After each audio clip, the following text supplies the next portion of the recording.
টানা আড়াই মাস শরীরে বয়ে বেরিয়েছেন করোনার জীবাণু। পরপর 4টি পরীক্ষায় পজিটিভ হওয়ার পর পঞ্চমবারে করোনামুক্ত হয়েছেন রেজাউল করিম নামে এক ব্যক্তি।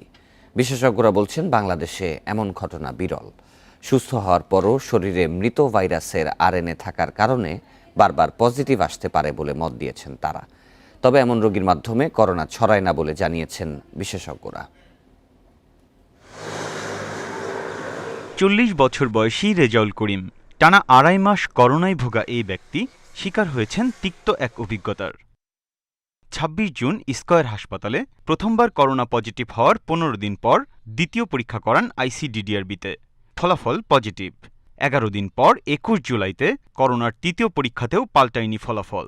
তারও ১৪ দিন পর চতুর্থ দফার পরীক্ষাতেও করোনা পজিটিভ হন রেজাউল।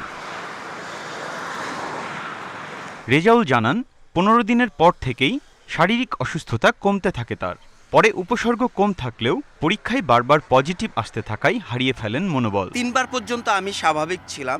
যখন ৪বারের বেলা আমার পজিটিভ হয়ে যায়, তখন অ্যাকচুয়ালি আমি খুব নার্ভাস হয়ে যাই। আমি প্রচণ্ড ভয় পাই। তখন আমার খুব খারাপ লাগছিল যে আমি হয়তোবা মারা যাব।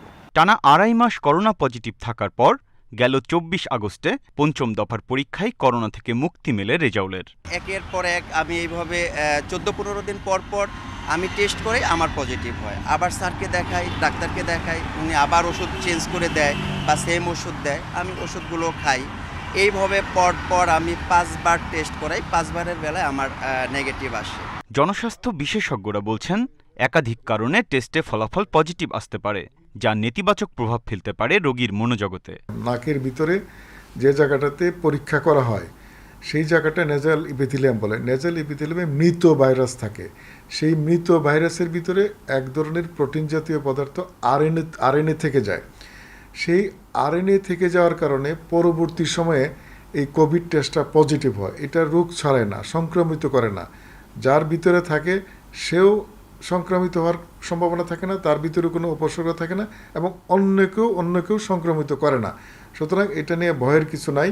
আড়াই মাস পর্যন্ত কনজিকিউটিভ 5টি টেস্ট কেন পজিটিভ হলো, তা অবশ্যই বিশদ পরীক্ষা নিরীক্ষা, গবেষণা এবং ফলো আপের প্রয়োজন আছে বলেই মনে হচ্ছে। এই রুগীকে ফলো আপ করতে হবে, এ ধরনের অন্যান্য কেসগুলোকে ফলো আপ করতে হবে, এবং পরীক্ষাগুলো সঠিক হয়েছে কিনা, রিয়েজেন্ট ভালো ছিল কিনা, পরীক্ষার পদ্ধতি সঠিক কিনা, সেটিও আমাদেরকে দেখতে হবে। বিশ্বজুড়ে করোনার গতি প্রকৃতি এবং উপসর্গ নিয়ে এখনও চূড়ান্ত মীমাংসায় পৌঁছাতে পারেননি চিকিৎসা বিজ্ঞানীরা। এমন উপসর্গে ভোগা রোগীদের আতঙ্কিত না হয়ে স্বাস্থ্যবিধি পরিপূর্ণভাবে মেনে চলার পরামর্শ দিয়েছেন জনস্বাস্থ্য বিশেষজ্ঞরা। Biprojit Chanda, Independent News, Dhaka.